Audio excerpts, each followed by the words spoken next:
আপনাদের সবাইকে স্বাগত জানাই জার্নাল পর্যালোচনার সঙ্গে আছি সৈয়দ ইশতিয়াক রেজা। আজ এমন একটি কথা বলবো যেটা নিয়ে নাগরিক সমাজের ভাবনার প্রয়োজন আছে। সম্প্রতি আপনারা জানেন যে বাংলাদেশের ব্যাংকগুলো ভালো নেই। আওয়ামী লীগের আমলের লুটপাট এবং অনিয়মে অনেকগুলো ব্যাংকেরই আর্থিক সক্ষমতা এখন তলানিতে গিয়ে ঠেকেছে। কয়েকটি ছাড়া সবগুলো ব্যাংকই টিকে আছে কোনো রকমে। ইতিমধ্যেই সরকার 5টি শরিয়া ব্যাংকে একত্রিত করে একটি সম্মিলিত ইসলামী ব্যাংক করেছে, কিন্তু এই ব্যাংকের গ্রাহকরা এই রাস্তায় ঘুরছে তাদের টাকা পাওয়ার জন্য।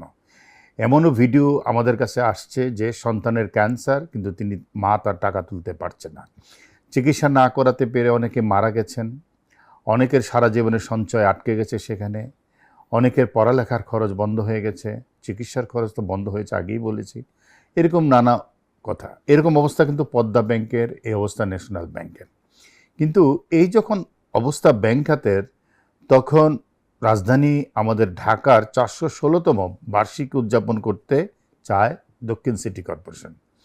তারা সেটা করতে চাইতেই পারে, কিন্তু যেটি করেছে তারা সেটা হলো প্রতিটি বাণিজ্যিক ব্যাংক এবং মোবাইল সেবা প্রতিষ্ঠানকারী প্রতিষ্ঠান থেকে সর্বনিম্ন 50 লাখ থেকে 3 কোটি টাকা পর্যন্ত স্পন্সরশিপ চেয়েছে।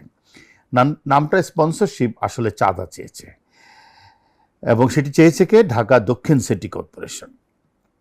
চলতি মাসে 7 দিনব্যাপী ঢাকা দিবস 2026 হৃদয়ে ঢাকা উদযাপনের আয়োজন করতে চলেছে এই ঢাকা দক্ষিণ সিটি কর্পোরেশন।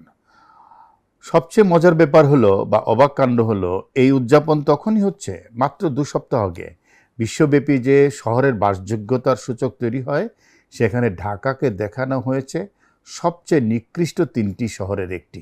ঢাকার নিচে আছে যুদ্ধবিধ্বস্ত সিরিয়া রাজধানী দামেস্ক এবং ত্রিপলি, অর্থাৎ লিবিয়া রাজধানী ত্রিপলি। তো এই যখন ঢাকার অবস্থা, তখন ঢাকার ঐতিহ্য কী, উদযাপনের বা কী আছে? এই প্রশ্ন নাগরিক মনে ওঠাটা স্বাভাবিক। ব্যাংকাররা উদ্বিগ্ন, কারণ তারা ব্যাংকের অবস্থা ভালো করে জানেন যে তাদের ভেতরকার অবস্থা কী।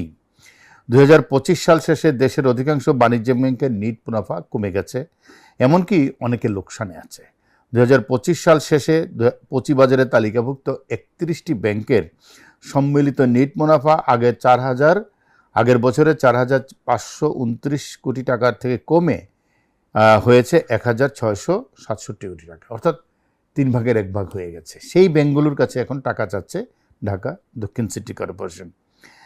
এবং এমন একটা পরিস্থিতিতে ঢাকা দক্ষিণ সিটি কর্পোরেশনের মতো একটি সংস্থার উৎসবের আয়োজনের জন্য কোটি কোটি টাকার স্পন্সরশিপ চাঁদা চাওয়াকে ব্যাংকের জন্য অতিরিক্ত বোঝা হিসেবে দেখছে ব্যাংকাররা, কিন্তু তারা কিছু বলতেও পারছে না, কারণ প্রশাসক নিজে আবার রাজনৈতিক ব্যক্তি বলে এখানে অনেক ঝুঁকি আছে কথা বলার, সেই জন্য তারা হয়তো তেমন কিছু বলতেও পারছে না।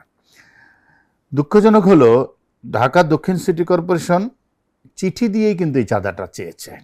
এখন এই যে চাঁদা চেয়েছে, সেটা জলাবদ্ধতা দূরীকরণের জন্য নয়, রাস্তাঘাট ঠিক করার জন্য নয়, বর্জ্য ব্যবস্থার উন্নয়নের জন্য নয়, নাগরিক সেবার মান উন্নয়নের জন্য নয়, করা হবে কি? জন্মদিন পালন, ফুর্তি করা হবে, ফুর্তির জন্য টাকা চাওয়া হয়েছে। যে ঢাকা বিশ্বের 3য় নিকৃষ্ট শহরের একটি, অবাসযোগ্য শহরের একটি, সে ঢাকার জন্মদিন হবে ব্যাংকের টাকায় এবং সিএসআরের খাত থেকে টাকা নিয়ে। এর চাইতে হাস্যকর কিছু হতে পারে না, এর চাইতে বড় বিদ্রূপও আসলে আর কিছু নেই।